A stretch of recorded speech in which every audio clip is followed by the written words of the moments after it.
నమస్కారం అండి. బండల గణేష్ కాంగ్రెస్‌లో ఒక ఎమ్మెల్యేగా పోటీ చేసి ఏదో చంద్రబాబు నాయుడు గారి సానుభూతి పొందాలి, చంద్రబాబు నాయుడు గారి గ్రిప్ సంపాదించుకోవాలని చెప్పేసి చంద్రబాబు నాయుడు గారికి మేమందరం కనిపించలేదు, మా కార్యకర్త కనిపించలేదు.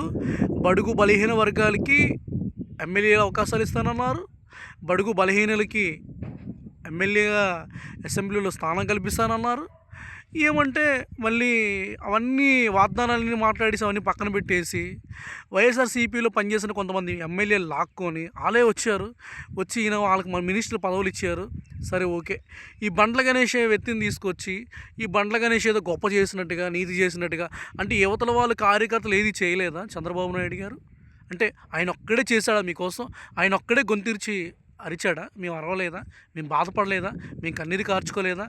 మాకు ఆవేదన లేదా? మా కష్టం విలువ లేదా? మేము కష్టపడలేదా? మేము బాధపడలేదా? మీ మీద ప్రేమ లేదా? మానవత్వం లేదా మాకు? ఆయన ఒక్కడే మీకు గుర్తొచ్చాడా చంద్రబాబు నాయుడు గారు? అంటే ఆయన ఏదో నీతి మాట్లాడాడు, చంద్రబాబు నాయుడు లాంటి వాడు ఉండాలి. ఏటి ఉండాలండి? వాళ్ళు ఏ చాప కింద నీరు వస్తే చాప కింద దూరిపోతారండి వాళ్ళు.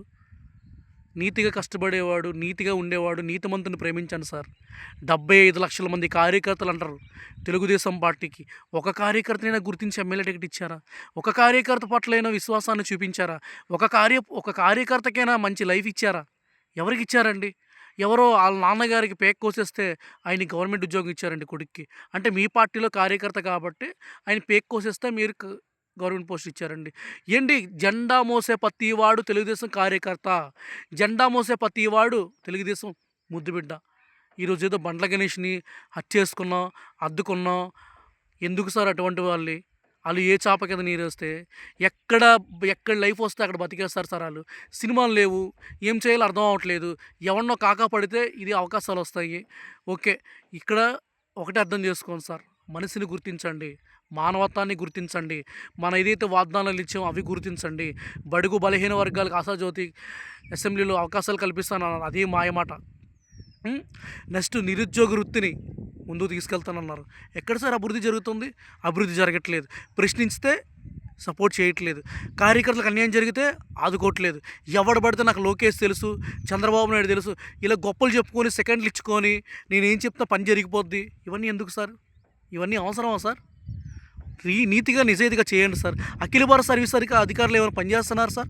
వాళ్ళకి మీరు వార్నింగ్లు ఇస్తారు, తమాషాలు తెలుసు అదే మాదిరిగా. ఏం చేస్తారు సార్ వాళ్ళు? మీరు ఏమీ చేయలేరు సార్. మీరు వాళ్ళు ఏమీ చేయలేరు.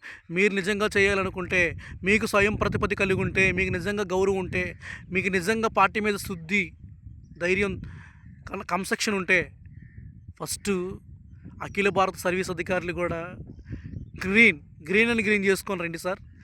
ప్రజలు ఎవరు వచ్చినా కూడా పని చేయాలి, ఏ పనైనా చేసి పెట్టాలి. చేయట్లేదు సార్. ఎందుకు చేస్తారు సార్? ఇక్కడ వత్తాసు పలుకుతున్నారు sir. Okay sir, Chandrababu Naidu గారు మంచి గుణపాఠం నేర్పారు. ఎవరో బండ్ల గణేష్ని తీసుకొచ్చి ఇక్కడ మీ అసెంబ్లీలో పిలిపించుకున్నారు. ఎంతమంది సార్ మీకోసం పోరాడారు? ఎంతమంది సార్ మీకోసం గుండ్లు చించుకొని అరిచారు? ఎంతమంది సార్ మీరు జైలుకి వెళ్ళిపోతే బాధపడ్డారు?